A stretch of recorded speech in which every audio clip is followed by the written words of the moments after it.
Hi, my name is Ruby Wells, and my presentation is on the Lost Boys of Sudan. So, an overview on who the Lost Boys are: they are young boys in Sudan who fled from their homes due to civil war and other factors. Many fled to Ethiopia, Kenya, and then eventually to the United States. Unfortunately, almost half of those who tried escaping did die. Those who did survive are known as the Lost Boys of Sudan. So, a little bit about the Civil War. It started in 1983 and ended in 2005. And it was when the Northern Army tried implementing Sharia law and helped push their goal to make Islam the only religion in Sudan. So they were fighting against the Sudanese People's Liberation Army, or SPLA, and the SPLA began taking boys as young as 5 to fight against the Northern Army. So this is another factor as to why many of the boys did leave, is because they didn't want to be taken from their homes and forced into fighting. So some hardships that they faced: they were forced to walk thousands of miles to finally get to safety. They often did this alone or with some other boys their age, and they were anywhere from 5 to 19 years old. Over half of them died before making it to the Kakuma refugee camp in Kenya. And many died due to various reasons, anything from hunger to crossfire with the Civil War. And at the bottom here is a quote from Joseph Taban Rufino, and he is a lost boy. And he says, "Many were shot, many drowned, many were eaten by crocodiles." And on the right here is a map of their journey that they took. It took them around 3 months to get to South Sudan to Ethiopia. And then from Ethiopia to Kenya, it took them around 8 months.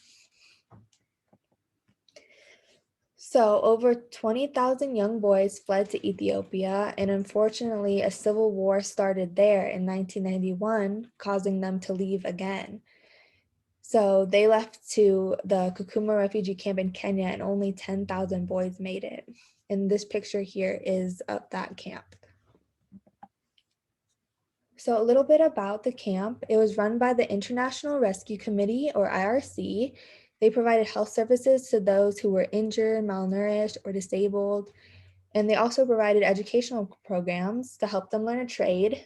So for the boys, they taught them how to lay brick, and for the girls, they taught them how to sew.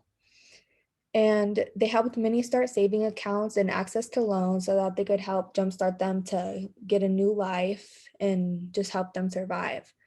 And then many eventually were resettled to the United States. So unfortunately, the United Nations Refugee Agency determined that reconnecting the boys would not be a safe option since the fighting was still going on. And so 3,600 boys were resettled to the United States, anywhere from Atlanta to Tucson. The boys were in small groups, and they shared apartments together to help them better adjust to life in the United States.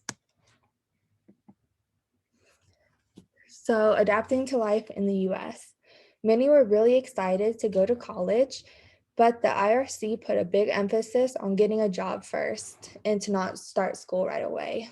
So, a lot of them did half of like part-time school and part-time working because they had a lot of bills to pay. They didn't have anyone to help them really. The IRC connected the boys with employers and tutors to help them get their GED. And they also had some counseling for them since they went through a really traumatic ordeal. The boys also had to adapt to a whole new culture, which was really difficult at first. Many had culture shock and they struggled trying to adapt to their new environment while still preserving their own culture. So eventually, many of the boys became US citizens and they obtained college degrees just like they had hoped, but they still longed to be reconnected with their families and go back home. So in 2005, a peace agreement was signed between North and South Sudan. And in 2011, South Sudan seceded from Sudan and became its own nation. So after this, thousands of refugees came back, including many lost boys. They were able to finally reunite with their families, and they were really excited to help build up their country with their new education. So here's a quote from Abraham Awalich, and he says that, I don't want to see another generation of children go through what I've gone through and what other children of my generation went through.